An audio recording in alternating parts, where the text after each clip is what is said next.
Најпрво сакам да ја поздравам ова иницијатива на Ресорното Министерство за образование и наука, да им посакам добре дојде во Куманово. Денеска ќе разговараме на една од главните теми, а тоа е едукативниот процес на младите луѓе и стручното образование, кое што во општина Куманово се одвива повеќе средни училишта. Едно од нив, тоа е земјоделското, го доби статусот на државно училиште, додека техничкото и поранешно економско училиште се уште се под надлежност на општина Куманово. Ние во рамки на нашите можности ги унапредуваме условите за учење во овие објекти и успеавме во изминатиот период да направиме реконструкција на поголем број од овие средни училишта, вклучувајќи и гимназијата Гоце Делчев,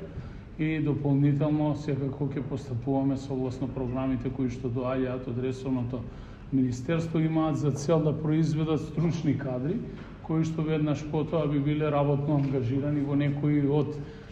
капацитетите на територија на нашиот град. Како што знаете, во Подеме техничката струка имаме најавено, веќе имаме реализирано една инвестиција од страна на странска компанија Дрекстер-Мајер, дополнително до крајот на годината изградба уште еден таков капацитет со можност до следната година за вработување на околу дополнителни 2000 луѓе. За тие капацитети ќе треба да се произведе стручен кадар дополнително и онаа што значат најактуелните струки во делот на медицината и техничките науки, дополнително онаа што подразбира и занаетчиството, дел од струките кои што се изучуваат во средното економско училиште Перо Наков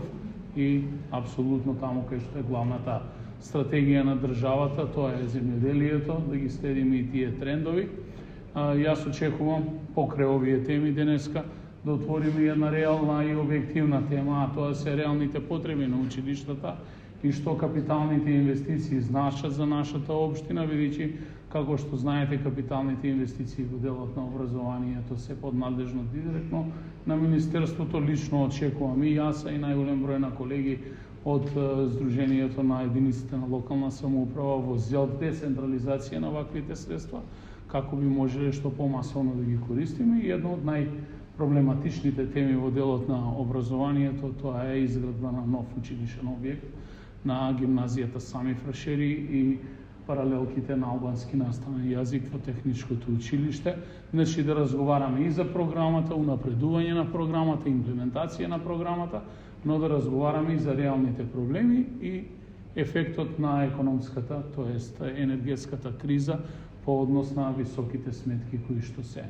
реалност за одржување на процесот за образование, бидејќи се соочуваме со сериозни проблеми и доколку продолжи овој тренд, а не се покачат блок дотациите, најголем дел од училиштата ќе се соочат со сериозни финансиски проблеми во делот на плаќање на зависните трошоци. Ако зборуваме за пренесење надлежности, како што е сегментот на образованието, тогаш државата има обврска да трансферира средства за да можат да бидат платени сите трошоци во делот на образовниот процес. Благодарам. Значи, ние сме денеска тука како прва благодарност до градоначалникот господинот Димитриевски за пречекот и за можноста да бидеме тука и да си разговараме и да се договараме за потребите што ги има градот и компаниите кои работат и функционираат во Куманово и регионот околу Куманово, за да ги слушнеме нивните потреби. Овој проект веќе е втора година и добиените резултати од ланската учебна година, колку се запишани, колку има зголем интерес, сигурно ние ќе сакаме да креираме упис на образовни политики за во учебната 2022-2023 да им излеземе во пресред на средните училишта или професионалните смерови при средните училишта, за да по нивно барање, која е нивната потреба, тие смерови да им дадеме како министерство можност за да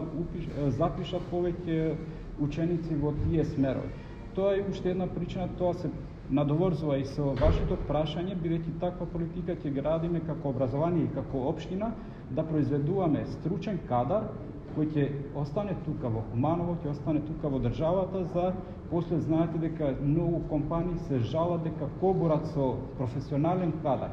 и тој спремен средношколен кадар да може да продолжи да работи и да им излезе во пресред и на самите компании, но и на самиот град. Таквата политика значи ќе допринесе и за една друга работа, а тоа е иселеништвото. Значи тие ученици откако ќе завршат тие матуранти, нема да мислат за да се преселат, туку ќе придонесат во нивното родно место. Ние долго време како Стопанска комора се занимаваме со оваа проблематика, бидејќи како најстара и најврна организација, постојано во нашите контакти со нашите членки компании имаме барања дека има недостаток на стручен кадар. И токму затоа некаде од 2007 година, но активно веќе од 2016 година работиме на оваа проблематика со поведување на дуалното образование како една од најефикасните методи кои што може да го обезбеди стручниот кадар за компаниите. Тоа значи дека компаниите ги поставуваат барањата, образовните институции кои што за жал порано беа како одвоен свет од компаниите, успеавме да ги приближиме со бизнис заедницата и на тој начин да излезат во пресред, да креираат образовни програми според потребите на компаниите, а компаниите, што е многу важно, да ги земат учениците на практична обука за да можат да ги обезбедат оние практични вештини, стручни вештини, она што е стекнато во училишните клупи да се примени во компанијата на реално работно место и после тоа да можат да ги вработат веднаш по нивното завршување. Тоа е една од основните цели по нивното завршување да се влезат во работните процеси на компанијата. Тоа е најбезволно, најефикасно, затоа што покрај тоа што ќе стекнат стручни вештини во самата компанија со практичната обука, тие ја запознаваат организацијската структура на компанијата, се запознаваат со работните процеси и многу е полесно веднаш да се вклучат во тие работни процеси, без да имаме дополнителни финансиски средства за обуки, за преквалификација и доквалификација од страна на компаниите.